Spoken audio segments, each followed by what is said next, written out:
Selamat datang kembali. Hari ini kita mau bahas buku yang lumayan keren nih. The Art of Impossible dari Stephen Kotler. Kita fokus ke bab satunya dulu ya, motivasi terurai. Jadi Kotler ini pendekatannya unik. Dia nggak lihat pencapaian hebat itu cuma soal kemauan keras gitu. Tapi lebih ke gimana kita paham biologi kita sendiri. Katanya sih kemustahilan itu ada polanya. Nah, misi kita sekarang ngebongkar pola itu buat Anda. Iya, yang langsung bikin tertarik itu argumen utamanya, karena kita semua kan dasarnya sama ya, biologi evolusioner itu, jadi pasti ada prinsip universal buat performa puncak. Kotler malah bilang, biologi itu berskala, kepribadian tidak. Jadi, ini kayak buka pintu gitu, siapapun bisa belajar capai hal mustahil kalau paham mekanisme internalnya. Tunggu deh, jadi ini bukan soal bakat atau karakter orangnya gitu ya. Dia bilang kuncinya justru di biologi yang bisa semacam dihack. Ayo kita bedah bab satu ini. Fondasinya apa sih yang Kotler bangun di awal? Fondasi utamanya itu yang dia sebut dorongan atau drive. Nah, ini penting. Ini beda loh sama sekedar tekad atau grit. Itu penting juga, tapi nanti. Dorongan ini lebih dasar sifatnya. Motivator emosional kayak rasa ingin tahu, terus gairah yang mendalam, sama rasa punya tujuan. Kerjanya tuh di bawah sadar. Ini yang bisa bikin tantangan berat jadi kerasa lebih ringan, malah kayak main. Ingat nggak rasa penasaran yang bikin Anda nggak bisa berhenti nyari tahu? Ya itu dia, dorongan murni. Oke. Jadi dorongan ini sumber tenaganya gitu ya di awal. Terus Kotler kan bedain tuh, ada pendorong dari luar, ekstrinsik, sama dari dalam, intrinsik. Kebanyakan orang ngejarnya yang luar kali ya.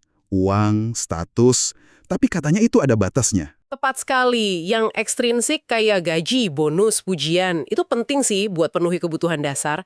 Tapi, nah ini dia, riset yang dikutip Kotler itu nunjukin efeknya mulai ya kurang signifikan lah setelah kita aman secara finansial. Dia kasih contoh angka sekitar 75.000 dolar setahun, yaitu konteks di AS waktu itu.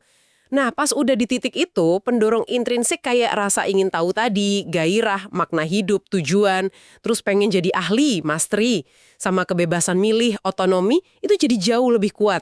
Lebih kuat dan lebih awet gitu efeknya buat motivasi jangka panjang. Kayak udah dirancang gitu sama evolusi, kalau perut udah aman, kita cari kepuasan yang lebih dalam. Nah, ini nih bagian yang menurut saya paling, ngubah cara pandang. Dia sambungin semua dorongan intrinsik ini langsung ke otak, ke neurobiologi. Jadi, ini bukan sekedar rasa-rasanya, tapi ada mesinnya di dalam. Betul.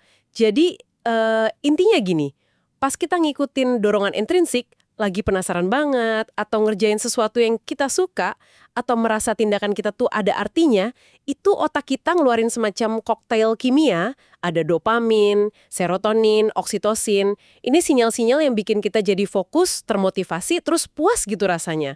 Dopamin misalnya, sering salah diartiin cuma rasa seneng ya, padahal fungsinya lebih ke bikin fokus sama dorongan buat terus ngelakuin itu. Jadi, ya secara biologis kita kayak dikasih hadiah gitu, karena ngelakuin hal yang bagus buat pertumbuhan jangka panjang. Keren banget. Oke, jadi kalau kita atau Anda nih yang lagi dengerin, lagi hadapin tantangan gede, kemustahilan versi Anda sendiri, artinya apa nih pemahaman ini? Gimana kita bisa pakai ini? Artinya gede banget. Kuncinya jadi bukan cuma ayo paksa diri lebih keras, tapi lebih ke ayo selaraskan diri sama pendorong intrinsik ini. Kotler ngenalin ide buat menumpuk atau stacking pendorong kunci. Rasa ingin tahu, gairah, sama tujuan, ini nanti dibahas lagi di bab 2, terus diperkuat sama otonomi dan penguasaan di bab 3. Nah, bab 1 ini ngejelasin kenapa si pendorong intrinsik ini jadi fondasi utamanya.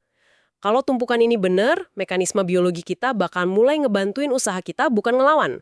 Perjuangan yang berat itu bisa jadi lebih ngalir aja rasanya. Karena ada suntikan energi dari dalam, gitu. Jadi ini ya yang ngejelasin kenapa Kotler bilang kalau tindakan ngejar hal sulit itu sendiri malah kasih kita energi buat maju terus. Gara-gara prosesnya mancing kimia otak positif itu. Persis. Pas Anda bener-bener asyik sama sesuatu yang didorong rasa ingin tahu atau gairah murni, otak Anda itu otomatis nyediain bensinnya. Fokus, kreativitas, motivasi, buat ngelewatin rintangan. Proses ngejarnya itu jadi sumber energi lagi. Oke, jadi kita rangkum ya dari bab satu ini. Lupakan deh, ide motivasi itu cuma soal kemauan. Akarnya dalam, di biologi kita. Begitu kebutuhan dasar aman, yang ngambil alih itu pendorong intrinsik. Rasa ingin tahu, gairah, tujuan. Nah, ngenalin dan numbuhin ini jadi langkah pertama yang penting banget. Benar banget. Ini ngubah cara kita lihat ambisi besar. Bukan lagi soal adu kuat otot aja, tapi lebih ke pinter-pinter nyelarasin diri sama rancangan biologi kita sendiri. Jadiin biologi kita sekutu terkuat. Oke, sebagai penutup nih, ada satu pemikiran dari Kotler yang menarik buat Anda renungkan. Kalau tindakan mengejar itu sendiri ngasih energi, gimana kalau Anda mulai dari yang kecil aja? Coba deh, minggu ini eksplorasi satu hal kecil yang bener-bener bikin Anda penasaran. Apa aja? Terus amati, gimana langkah kecil yang didorong rasa ingin tahu murni, itu mungkin mulai ngubah energi sama momentum Anda. Manfaatin bensin biologis yang udah ada di dalam diri Anda itu.